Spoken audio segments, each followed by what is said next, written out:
Okay, great. Thanks, guys. So we're going to get started here. We'll jump right in. I guess things are running a little bit behind. So you already heard the introduction about me. I started trading. What I was really doing is looking for a way to generate relatively consistent income from the stock market with a small amount of money, which is almost unheard of. I mean, it's really hard. And I've been watching the webinar today. We've seen a lot of people come through talking about different trading strategies, Forex and commodities and all this different stuff. Everyone has their own approach to the market, and I'm no different. So my whole focus has been techniques to grow a small trading account, because that's the situation that I was in when I was learning to trade. I had a small account, and I was trying to find a way to basically double or even triple that account each year. That meant I needed to focus on a strategy where I could find volatility and profit from that volatility. And ultimately, that was the development of a momentum day trading strategy called the Gap and Go strategy. We're going to talk about that today. Just to give you a little bit of context, I'm the owner of Warrior Trading. We're a day trading chat room, and we run trading courses. We were founded in 2012, and we've grown now to over 2,000 active members. And that means we host actually the largest day trading chat room on Wall Street. And we're really grateful for all of our members. We've got a really great community.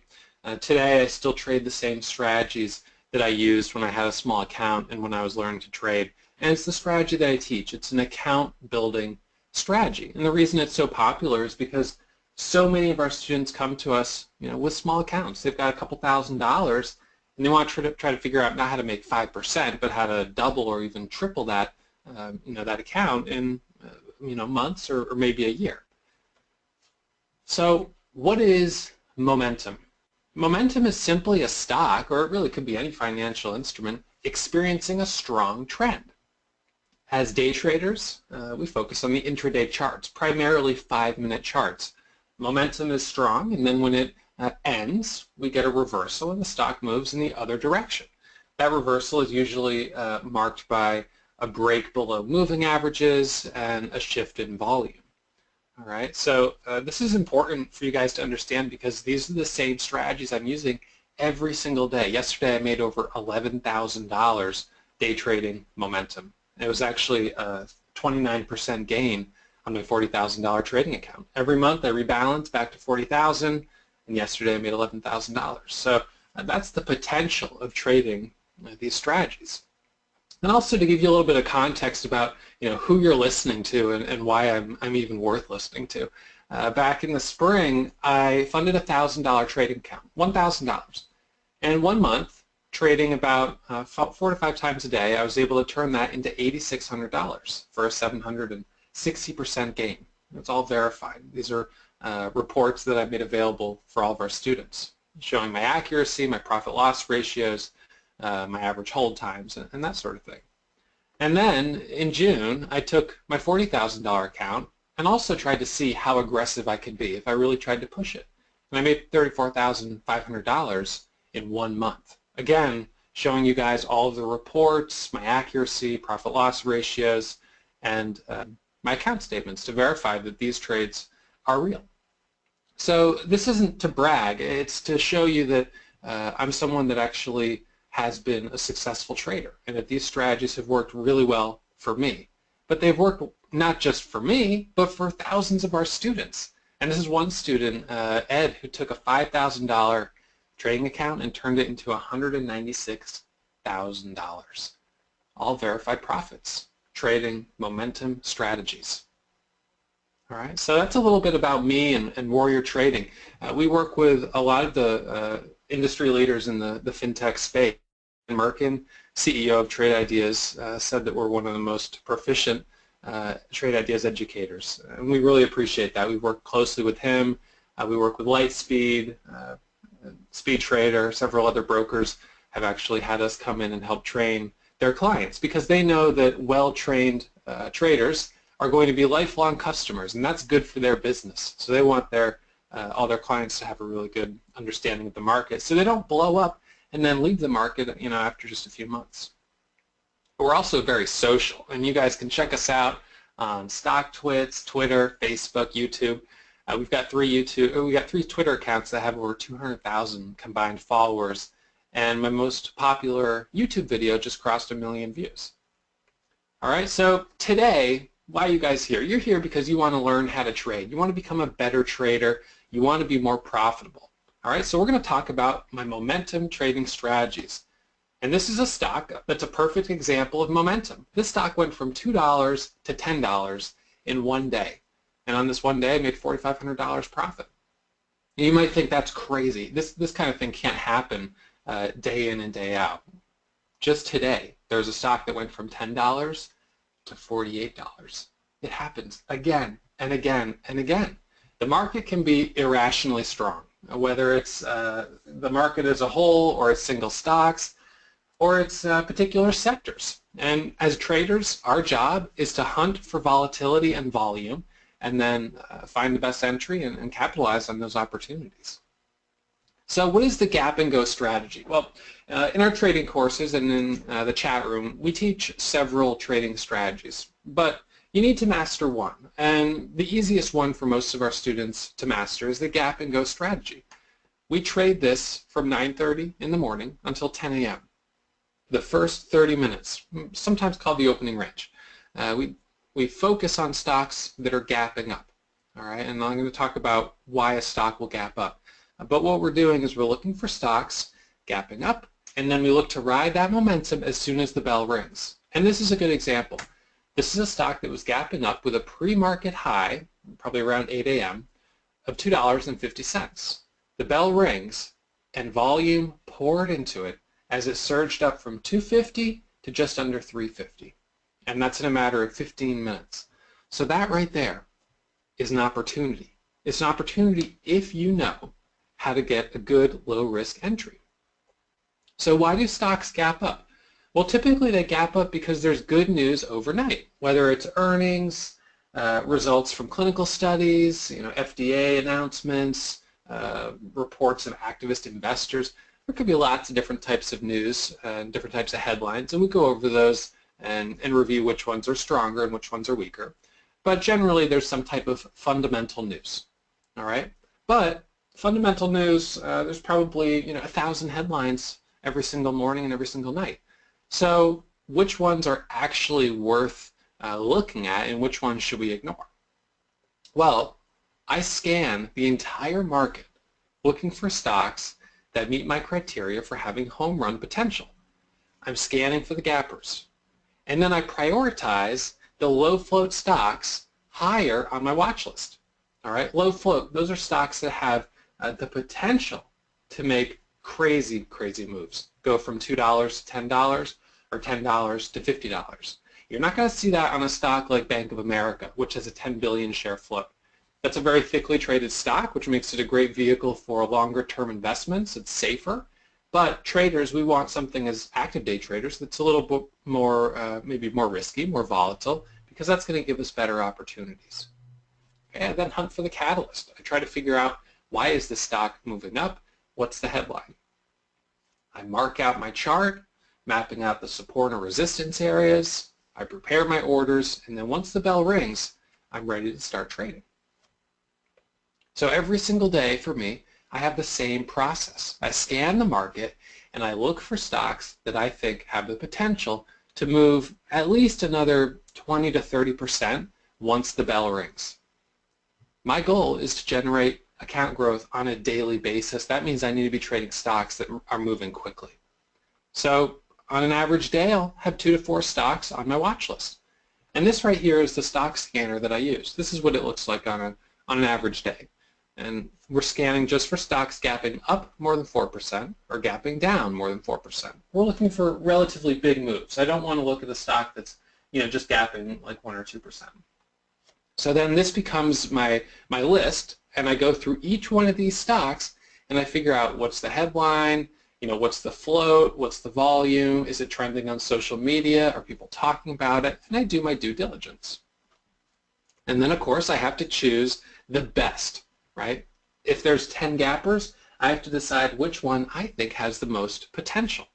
And of course that requires some experience, and so we encourage all of our students to practice. We put actually all of our students on a 3-month trading plan in a simulator where you practice trading with virtual currency. That way when you make mistakes, which is inevitable for any beginner trader, you won't lose a ton of money. You won't be losing real money. You have to practice.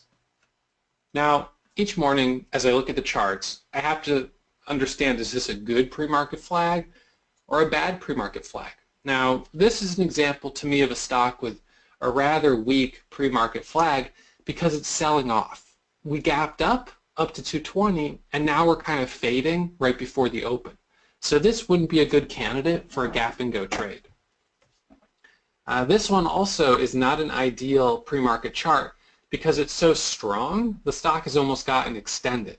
We don't really have like a flag or any consolidation. What we'd really like to see is a bull flag, or a flat top breakout type of setup. And to answer your question, I don't do a gap reversal. So if a stock is gapping down, I don't usually buy it. If it's gapping up, I don't usually short it. I try to ride the momentum and continue with the trend. So these are really a continuation setup. Now, of course, everything takes place in the context of the daily chart. All right. Now, I look at the daily chart and I try to see where is nearby support and resistance. And in this case, I would look at this chart and I would think, well, we're coming up on a moving average. This purple line here is our 200 exponential moving average. So we're coming up on that moving average. But we do have a trigger here at 349, which is the high of this green candle. And above that, we don't have any real resistance until 433. So there is a nice pocket only if we can get above that level. Mapping out your resistance areas helps you understand whether or not that's going to be a safe entry or a risky entry. This stock here gapping up, I wouldn't like really at all, because if it's gapping up to $4 or $4.25, even though it's a nice gap, it's gapping into resistance at 1 moving average, 2, and 3 moving averages. So it's going to be pretty hard for this to make a big move unless it has just absolutely fantastic news. All right, so I start by putting together my watch list, and every morning by usually 9:15 I have this posted for all of our students. So they can see what I'm looking at, and of course they can work on building their own watch lists and kind of compare them and see, where we're similar and where we're different. And then I prepare my order by entering it in the level 2 order entry window. So I enter my share size, I choose my route, I enter the price that I want to get in at, and then all I have to do once the bell rings is press the buy button. It's really that simple. And I'll prepare orders usually for either 2 stocks or 4 stocks, however many I happen to have on my watch list that day. So exact entries, this is important. I have 5 specific types of entries, and I've actually expanded. There's a couple others that we're kind of playing around with, but right now we'll just talk about these 5. So 4 or 5 unique setups. One is the opening range breakout, 1-minute opening range breakout. Number 2 is a break of pre-market highs. Number 3 is getting in on the first pullback. Number 4 is a red to green move, and number 5 is a 1-minute micro pullback. I always use a hard stop of 20 cents. Profit targets, being 2 to 1, are 40 cents. Now, I generally trade with a 1.5 to 1 profit-loss ratio, so that means my winners would be about 30 cents and my losses about 20 cents. And that's fine because my accuracy is usually around 70 to 75%. But I encourage people to focus on trades that have the potential to be a 2 to 1 or 3 to 1 profit-loss ratio, because that allows you to trade profitably even if you're right only like 60% of the time. And it's always nice to put those statistics in your favor. So here's the 1-minute opening range breakout. What I do is I wait until 9:31 to take a trade. So I don't take a trade at 9:30 as soon as the bell rings. I wait for that first 1-minute candle to close. And then I use the high of that candle as my entry point. And my stop is 20 cents. All right, so in this case, I got in at 269 as soon as the high of that first 1-minute candle was broken by the second green candle. And we went from 269 all the way up to a high of 558. An absolutely fantastic move, a 100% move in a matter of 15 minutes. And again, you think that's crazy, but these things happen all the time. I mean, we see it again and again and again. I think we've had 3 or 4 of them this week. All right, number 2, buying pre-market highs. And this is using the 1-minute chart. So you can see here we've got a high of 251. So I get in here a break of 251 once we break those pre-market highs. That would be my entry, possible entry there, 251, scale out on the move up to 340. All right, now another option is getting in on the first pullback. Now the first pullback can be either the first pullback on the 1-minute chart or the first pullback on the 5-minute chart. Either one is fine, it's just whichever you prefer. I trade both the 1-minute and the 5-minute. So this right here, this red candle, actually represents the first micro pullback. It's a very small pullback, but it's a surge from 235 up to 350, 370, a pullback, and then the first candle to make a new high almost always comes with big volume spiking. So volume spikes, and now we move from 350 back up to 4, consolidation, and now this area right here is forming the first 5-minute pullback. We're looking at the 1-minute chart, but we know that this is going to look like a little 5-minute pullback. First candle to make a new high gets bought up, and you get that move from 450, 480 up towards 510. Now it's important to know how to read the scanners. These stock scanners, I use them to find my watch list, to build my watch list each morning, and then I also use them once the bell rings to see where we have momentum in the market. Now sometimes we'll have really strong momentum on the 2 to 4 gappers that we were watching, but other times there'll be an under the radar stock that I wasn't even watching that starts to surge up. It's going to hit my scanners, which are going to beep, they're going to make noise, so I'm going to look at them, I'm going to see it's bright yellow, and then what I usually do is apply my momentum strategy to these stocks that are surging up by getting in on the first pullback. I missed the initial move, but I'll buy the first pullback, and that's fine. You can see here on this chart an example of the first pullback right here and the second pullback right here, both getting bought up very nicely. And these are patterns that we see them again and again and again. They work because thousands of traders see these as low-risk opportunities to get into a strong stock. So you get in for the first candle to make a new high. It's the same thing as a flag on the 1-minute, except this is the 5-minute time frame.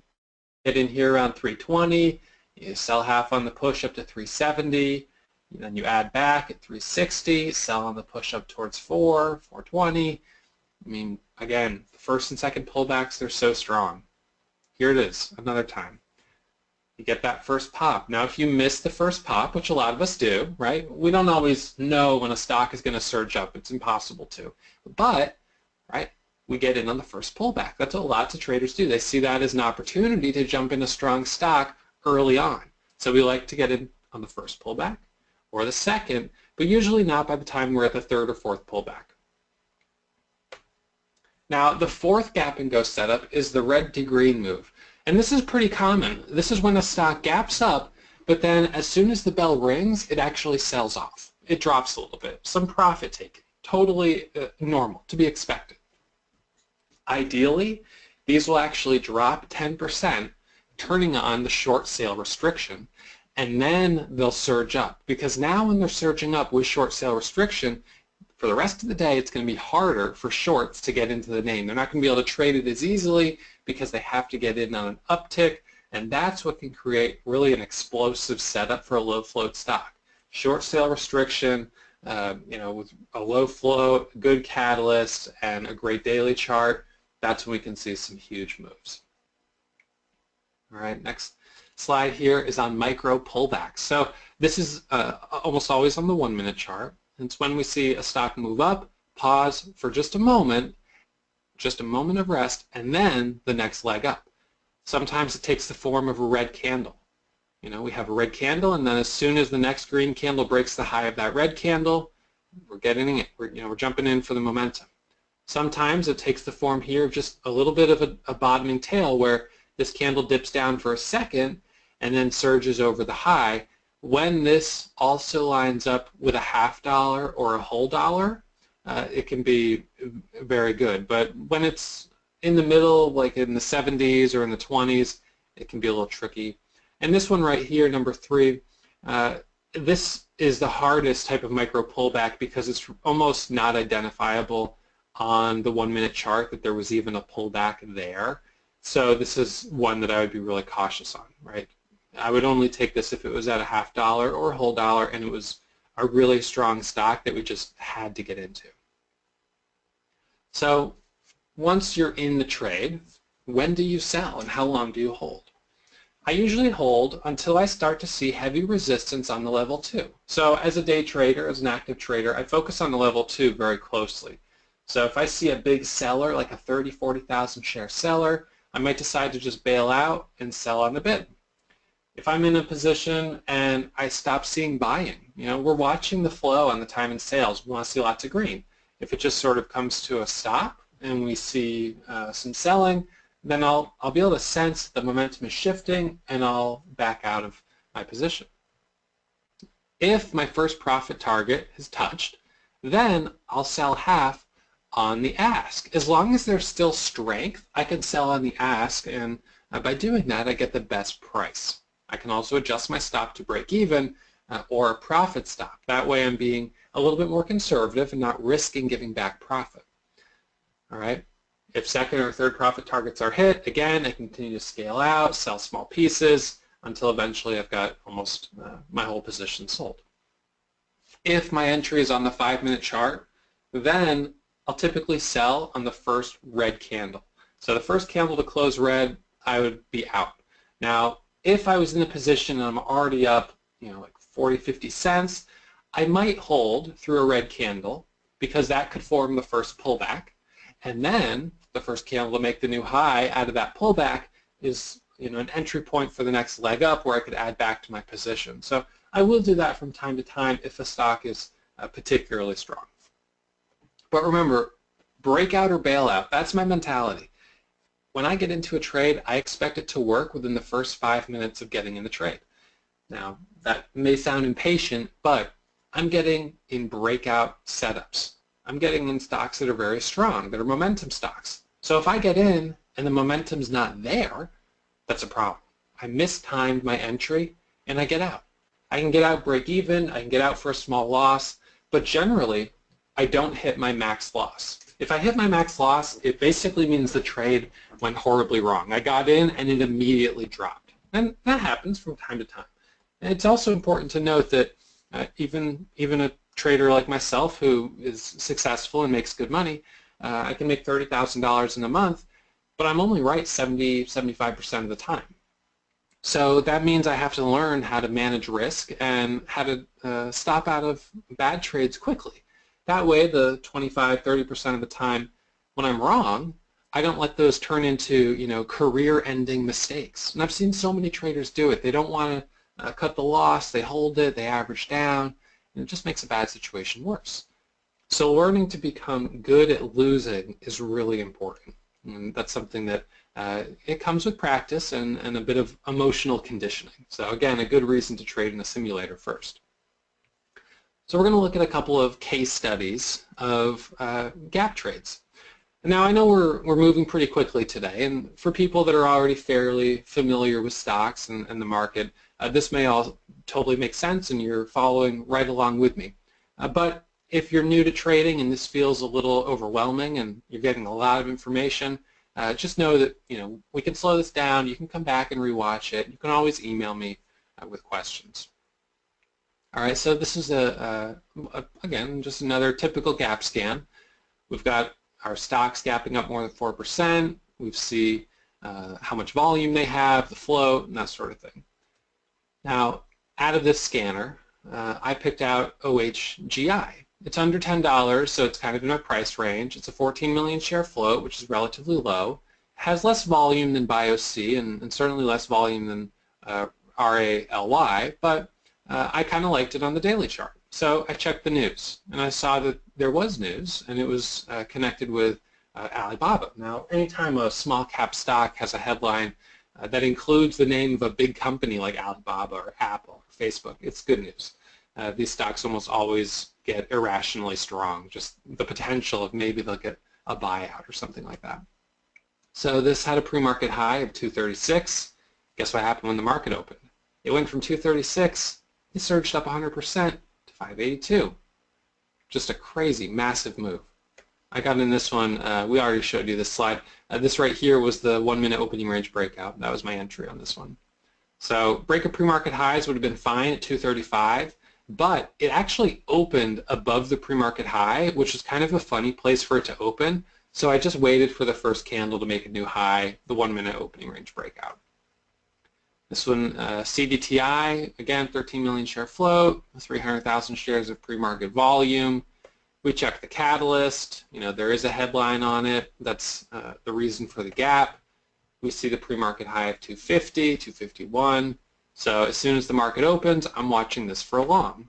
Now you can see here, this did a 1-minute opening range breakout, which was a possible entry opportunity, and then it also broke over the pre-market highs. Either would have been good entries on this stock. All right, now we'll look at a couple more case studies for you guys.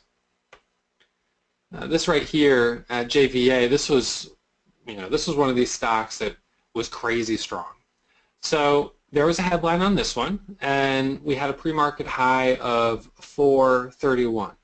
Now the market opened, and this is a stock that is sort of a former runner, and that's something that I always look at. I check to see on the daily chart, is this a stock that's made a big run in the past?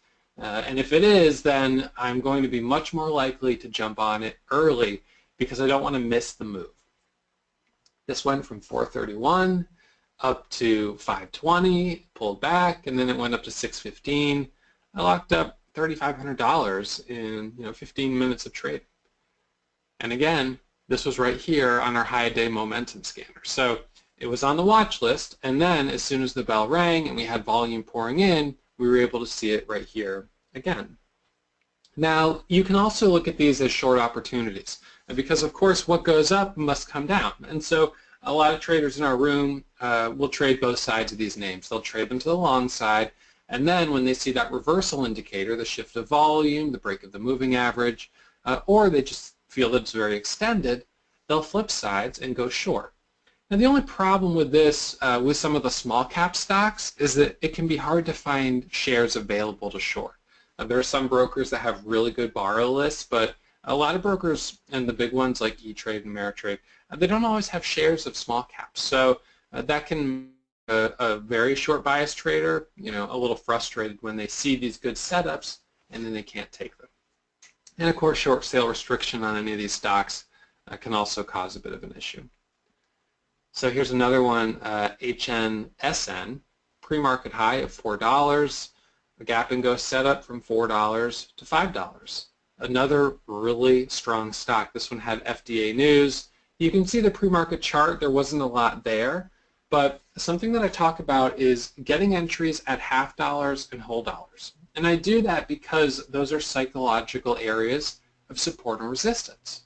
So if we can break over a whole dollar or half dollar and stay above that level, there's a good chance we'll make a pretty good move. So getting in at the level, say I get in at $4, I can set my stop at $3.90. Or let's say I get in at $4.50, I'll set my stop at $4.40. So I always set tight stops just below these important areas. And I had someone ask me the other day on Twitter, he said, why do you get in at half dollars and whole dollars? Aren't those areas of resistance? And I said, well, yes, they are, because it's true that we do see stocks that approach those levels and then pull back. I wouldn't buy a stock that's extended into that level, but a stock that's just starting to move, when it breaks over a resistance level, prior resistance becomes support. So that is a good entry as long as the stock isn't too extended by the time it gets to that level. All right, now to answer your question here in the chat, I see you're asking about opening range breakouts and what type of orders I use. So that's a great question, and we only use limit orders. Now, the risk of using a market order with any thinly traded stock or small cap is that you can get a really bad fill, right? And you press the order to buy at $4, you end up getting filled at $4.20 or $4.30. And that's not impossible, especially if you were doing a market order for like 5,000 shares. And a lot of our students do trade fairly large size. So that's the risk of using a market order, and for that reason I'll use a limit order. But I give my limit orders a little bit of an offset. So if I want to get in something at $4, I'll put my limit, say, at $4.04 or $4.05. So that means I'll get filled at any price up to my limit. Alternatively, when I'm selling, if I'm bailing out of a trade, I'll sell on the bid with an offset below the bid. So if the bid is, 250, my order might be for a limit of 240. So gives me a little bit of room for slippage, but not so much that I could, potentially take a big loss. All right, so let's go on here to the next slide. This one, another one of these stocks that just kind of out of nowhere starts hitting the high-day scanner. So when I see that happening, when I see a stock hitting the high-day scanner, I don't always know what the catalyst is or why it's happening, if it wasn't already on my watch list. So I see it on the scanner, and now I just look for the best opportunity. So that could be either at a whole dollar or a half dollar. It could be a micro pullback. Now in this case, you've got a micro pullback right here at 360. You've got that. You also have the first green candle to make a new high. And it's also worth noting that my average trade time is only about 10 minutes long. So my trades are pretty quick. I can make good gains just trading short periods of time because I really hone in on what I think is the strongest part of a pattern. So I get in for the breakout, not during the consolidation. So a stock like this, it would be hitting my high-day scanners. I would see it popping up, and then I would look for an entry at half dollar, whole dollar, or a micro pullback. Sometimes these stocks are so strong, going from $3 all the way up to $4.65, that by the time they pull back, it ends up being a really good short because they got super extended going up, and now they just kind of have to come back down and come back to reality. The stock BSI was super strong. There were so many days that we had just huge opportunities on it, and we did a poll of our students. This was a day where 90% of the students who took the trade were profitable. Now only about 150 or 140 people, 160 whatever, took the trade. So certainly wasn't the bulk of our students, but for the ones who did, they executed it really well, and they made money on it. You can see here where we had the alert on the high-day scanner. Here's another one, INVT, pre-market high of 217. So getting in for the break of that pre-market high. Now I could alternatively get in right here around $2 for the break of the whole dollar as soon as the market opens, or I could get in around 240 for a 1-minute opening range breakout, or I could buy right here also around 240 for the first pullback. In either way, the stock went from about $2 up to $3.50. So another irrationally strong stock. And the reason these trades get so extended is you have so many traders that are clamoring to get in. They want to get a piece of the next big mover. So today, for instance, when we have the stock that goes from $10 all the way up to almost $50, you have lots of traders who will feel like they missed the move. So tomorrow, the first stock that starts to pop up that looks remotely similar, people are going to jump in because they don't want to miss what could be the next big runner. And it's funny how the market really does run in a lot of ways on fear and greed and overall market sentiment. We have just this collective trading energy that can make stocks very strong or very weak, and it can be irrational. It can go completely against the fundamentals of a stock, what fundamentally makes sense, but nonetheless, if they're really strong or really weak, I follow the chart pattern. So that makes me a very technical trader. We've had students in the past who they'll say, well, Ross, the stock went from 217 to 350, but its balance sheet is horrible, and their fundamentals, their earnings really weren't that good, and they've got this product, but the product just hasn't been developing the way they planned. And you say, yeah, I hear what you're saying, but look at what the stock did. What did the chart tell you to do? Fundamentals might say one thing and the chart says another. So you can only hold on for so long until you have to just give in to the chart. And sometimes that means bailing out and taking a loss, or in the case of these really strong stocks, hopefully sitting on your hands until you see the right entry. All right, so let's see. Next example here, and again, I could put together a million of these because we see it happen just all the time. This stock went from 369 up to 605, another 608, another 100% mover just about, probably 100% versus the close from the previous day. AKAO spiking up, low float. This is one where I made 1,200 bucks on it. You know, it was a little bit tricky because of the way it squeezed up. It got halted and then opened higher.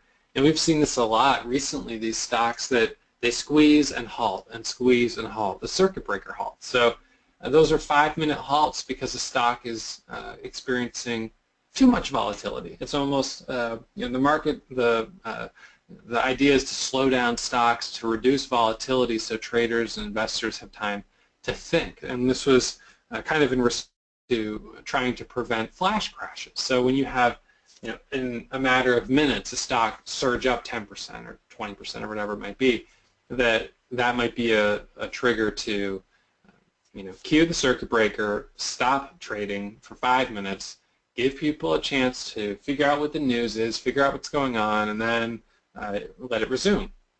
A lot of times when they halt going up, they resume higher, and then they continue to squeeze. We just sort of have found that this is like the squeeze halt pattern. And I've seen a stock, I remember this was a few years ago now, but they came out with earnings in the middle of the day, and it squeezed from like $30 up to $33, and then, you know, it was halted, and then it went from like 34 to 37 and it was halted. Then it went from like 37 to 42 and it was halted. Just went, you know, up 10%, up 10%, up 10%. Next thing you know, it's up like 35%, and then it started coming back down. Sellers were, you know, kind of flooding the price action, and people were starting to short it, and then it halted, coming back down. It dropped 10%. So you see that from time to time, stocks that just get crazy. I think that one of these stocks that we were looking at today had, on one of the days it was trading, like 14 circuit breaker halts. So, you know, those are ones that can be a little bit tricky for sure. Now ATV, another break of pre-market highs, pre-market high of 745 for a squeeze up to 887. So if you learn this pattern, if you learn the strategy, you can trade it again and again and again. All of last month I had a total of 2 red days, which were, you know, $1,400 losses and $1,500 losses. And then the rest of the days were solid green, and I made about $32,000, trading only 2 hours a day, focusing on stocks under $10 with an account size of $40,000, but average position size only 3,000 shares. Another little red to green move, the dip down, and then the surge back up. You can see here on CLRB, another little red to green move, the dip down, and then that surge back up. So the red to green moves, they can be very strong because, you know, these stocks sell off for just a moment, and then they can surge back up through the open price, and they can move with you know, such momentum that they just really take out those highs, and then they're off to the races.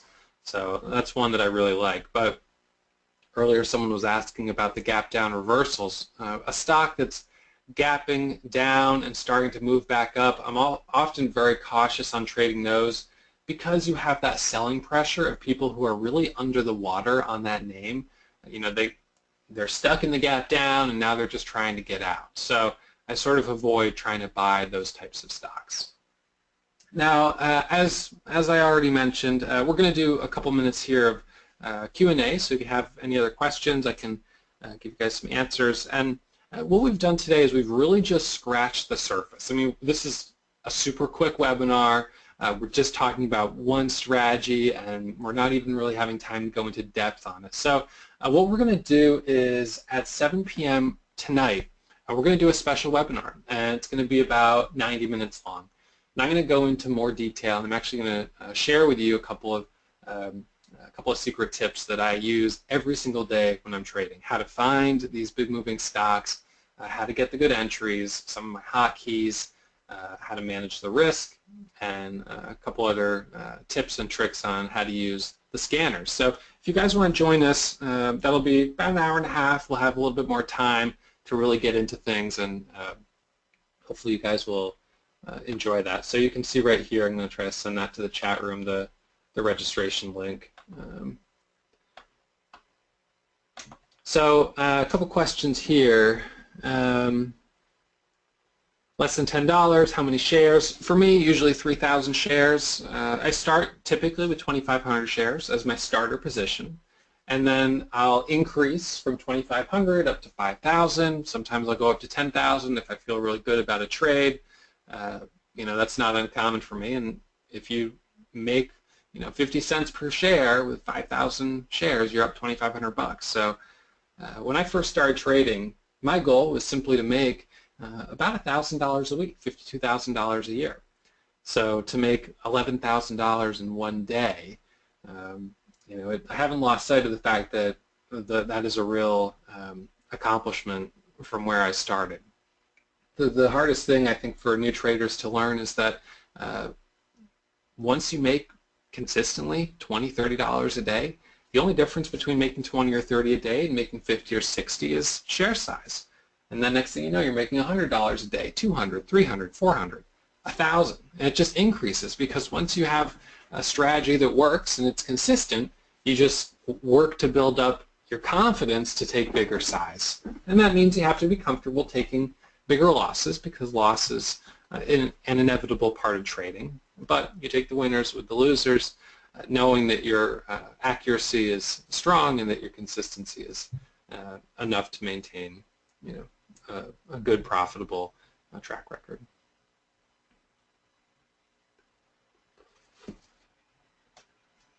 All right, so we'll go in there. Let's see, we'll update that for the webinar so you guys can join us tonight. We'll make sure that's squared away. So that'll be at 7 p.m. It'll be over at Warrior Trading. You can register warriortrading.com/register.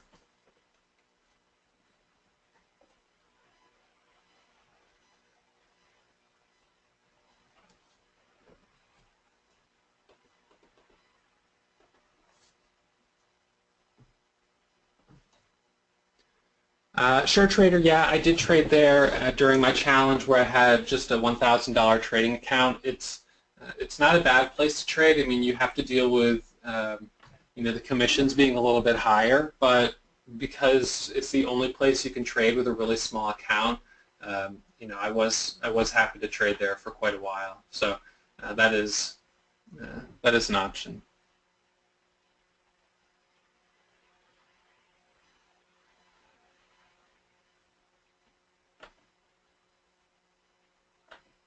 Any other questions that you guys have? And again, at 7 when we have the webinar tonight, we'll be able to get into more detail and answer more questions. You should be able to go over to the site here and register for that. Because that was a special webinar that we're doing, it wasn't already on the schedule. So refresh that page and you should be able to see the registration link there for tonight at 7 p.m. So yeah, that'll be fun. There'll be time for you to ask a bunch of questions, and we'll be able to go over these things in more detail because this is a really short session.